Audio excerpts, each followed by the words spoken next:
سید شاہزیب علی ہیں اور میرا تعلق کیسری فارماسیوٹیکل سے ہے۔ آج کے پروگرام میں ہم نے انوائٹ کیا ہے ڈاکٹر عاطف افی صدیقی صاحب کو، Dow University of Health Sciences and Civil Hospital سے ان کا تعلق۔ آج کا ہمارا ٹاپک ہے الرجی اور اس سے بچاؤ۔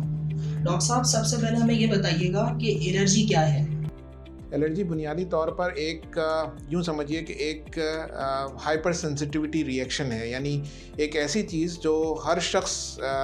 جس سے ایکسپوز ہوتا ہے، ہر شخص اس کے ساتھ جو ہے وہ اس کا تعلق ہوتا ہے، لیکن کسی شخص میں یہ رسپانس جو ہوتا ہے وہ ایکسٹرا آرڈینری ہوتا ہے یا یہ حساسیت بہت زیادہ بڑھ جاتی ہے۔ اس کو ہم اردو میں اگر ترجمہ کرنا چاہیں تو ہم اس کو حساسیت کہہ سکتے ہیں۔ تو یہ حساسیت ہر انسان کے اندر ہوتی ہے، لیکن کسی کے اندر یہ رسپانس یا یہ حساسیت کا جو رد عمل ہوتا ہے وہ بہت زیادہ شدید ہوتا ہے، اور جب یہ ایک شدید رد عمل ہوتا ہے جو کہ ایک نارمل رد عمل سے یا ایک عام رد عمل سے مختلف ہوتا ہے یا اس سے زیادہ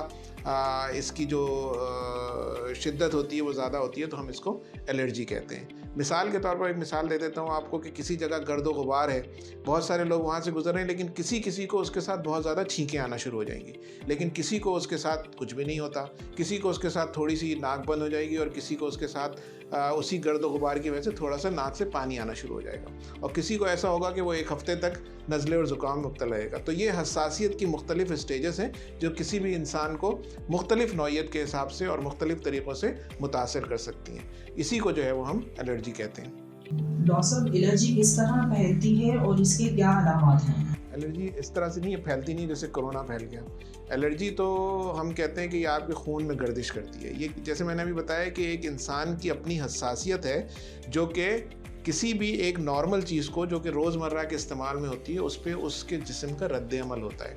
چنانچہ یہ حساسیت پھیلنے والی چیز نہیں ہوتی، بلکہ ہر انسان کے اندر موجود ہوتی ہے۔ وہ کوئی بھی شخص کسی بھی چیز سے الرجک ہو سکتا ہے، یعنی حساسیت جو ہوتی ہے وہ مختلف لوگوں کو مختلف قسم کی چیزوں سے ہوتی ہے۔ کراچی میں جیسے سب سے زیادہ حساسیت جو ہوتی ہے وہ گرد و غبار سے ہوتی ہے، اور ان چھوٹے چھوٹے جن کو ہم ڈسٹ مائٹس کہتے ہیں، جو ہمارے ہاں قالین میں یا ہیوی کرٹن میں یا پردوں کے اندر جو ہے وہ پائے جاتے ہیں، یا کتابوں کے اندر جو گرد و غبار ہوتی ہے اس کے اندر وہ کیڑے پائے جاتے ہیں۔ اس کے علاوہ جیسے اگر ہم اسلام آباد میں چلے جائیں تو وہاں پہ پولن جو ہوتا ہے، جو درختوں سے یا پودوں سے یا پھولوں سے جو ایک چیز نکلتی ہے، ایک چھوٹے چھوٹے ریزے ہوتے ہیں جس کو پولنس کہا جاتا ہے، اس کے ساتھ الرجی ہوتی ہے۔ اب اس کے علاوہ کسی کو پرفیوم سے ہو سکتی ہے، کسی کو دھوئیں سے ہو سکتی ہے، کسی کو کسی خاص قسم کی خوشبو سے، یعنی جیسے اگربتی سے ہے، یا اور کسی بھی دیگر چیزوں سے الرجی ہو سکتی ہے۔ یوں سمجھیے کہ دنیا میں جتنی چیزیں ہیں ان میں سے کسی بھی چیز سے الرجی ہو سکتی ہے۔ الرجی دوائیوں سے بھی ہو سکتی ہے۔ تو اس طرح یہ پھیلنے والی چیز نہیں ہوتی، بلکہ یہ ایک جسم کا کسی ایک نارمل چیز کے لیے غیر معمولی رد عمل ہوتا ہے جو اس کی حساسیت کو ظاہر کرتا ہے۔ تو اس طرح سے یہ الرجی جو ہے وہ مختلف لوگوں میں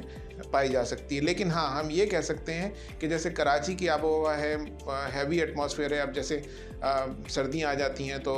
تھوڑے خشک موسم ہو جاتا ہے۔ اس خشک موسم کے ساتھ ناک کے اندر یا سانس کی نالی کے اندر بھی خشکی بڑھ جاتی ہے، اور اس وقت یہ چیزیں زیادہ اثر انداز ہوتی ہیں۔ اسی طرح سے اگر ہم کسی ایسے شہر جیسے ہم اسلام آباد کی مثال لے لیتے ہیں کہ وہاں پہ پولن کا ایک سیزن ہوتا ہے، جس وقت یہ درختوں میں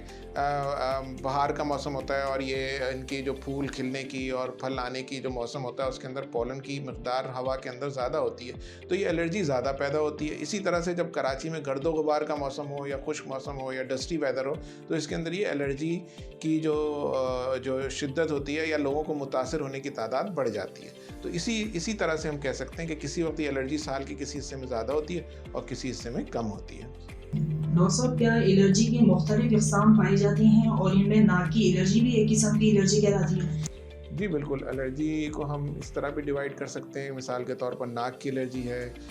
جیسے کہ جس کو کہ نزلہ زکام کہتے ہیں یا الرجک رائنائٹس کہتے ہیں۔ اسی طرح سے آنکھوں میں ہو سکتی ہے، اس کو الرجک کنجنکٹیوائٹس کہہ سکتے ہیں۔ جلد کے اوپر ہو سکتی ہے، الرجک ڈرمیٹائٹس کہہ سکتے ہیں۔ اسی طرح سے جو پھیپھڑوں کے اندر ہوتی ہے اس کو ہم ایسما بھی کہہ سکتے ہیں، الرجک برونکائٹس بھی کہہ سکتے ہیں۔ تو یہ تمام چیزیں جو ہے جسم کے مختلف حصے، یہ وہ حصے ہیں جسم کے، یعنی آنکھ، ناک، سانس کی نالی اور جلد جو کہ الرجی سے زیادہ متاثر ہوتی ہیں۔ اس کے علاوہ الرجی کی قسمیں یہ بھی ہو سکتی ہیں کہ ایک سالانہ یا سیزنل الرجی ہوتی ہے اور ایک پیرینیل یعنی پورا سال چلنے والی الرجی ہوتی ہے۔ جیسے میں نے بھی کہا کہ جیسے پولن کی الرجی ہے وہ اس سیزن میں زیادہ ہوگی جس میں پولن زیادہ ہوگا فضا کے اندر۔ اسی طرح سے گرد و غبار جس زمانے میں زیادہ ہوگا، خشک موسم ہوگا یا موسم کی تبدیلی سے جو حساسیت بڑھتی ہے، الرجی بڑھتی ہے، اس کو سیزنل کہتے ہیں۔ اور وہ الرجی جو سارا سال چلتی ہے، یعنی مثال کے طور پر آپ کسی خوشبو سے الرجی ہیں یا آپ کسی ایسی چیز سے الرجی ہیں جو کہ سارا سال ہی رہتی ہے، تو وہ آپ کی پیرینیل الرجی کہلاتی ہے۔ ڈاکٹر صاحب، اکثر مریض آپ کے پاس موسم کی تبدیلی کے دنوں میں الرجی کی تکلیف کے ساتھ آتے ہیں، انہیں آپ کیا مشورہ دینا پسند کریں گے؟ جیسے میں نے عرض کیا کہ یہ سیزنل الرجی ہوتی ہے، یعنی لوگ ایک موسم کی تبدیلی سے زیادہ ان کے اوپر اثر انداز ہوتی ہے اور اس میں ان کے جو الرجی کے سمٹمز ہوتے ہیں وہ بڑھ جاتے ہیں۔ تو دیکھیں، الرجی کا جو سب سے بہتر طریقہ ہے وہ اوائڈنس آف الرجن ہے، یعنی جس چیز سے آپ کو حساسیت ہے اس سے آپ بچیں۔ تو اب آج کل جیسے ہے کہ بھائی ماسک کووڈ کی وجہ سے سبھی لوگ پہن رہے ہیں، تو اس سے جو ہے وہ الرجک رائنائٹس کی انسیڈنس میں بھی کافی کمی ہو گئی، کیونکہ اب لوگ باہر نکلتے ہیں اور ماسک پہنتے ہیں جو کہ پچھلے سال نہیں پہنتے تھے، تو اب جو گرد و غبار ہے اس سے وہ بچے رہتے ہیں۔ تو اسی طریقے سے ڈسٹ سے جو ہے بچے رہتے ہیں، تو اس کے لیے جو ہے وہ آپ ان چیزوں کو اوائڈ کریں۔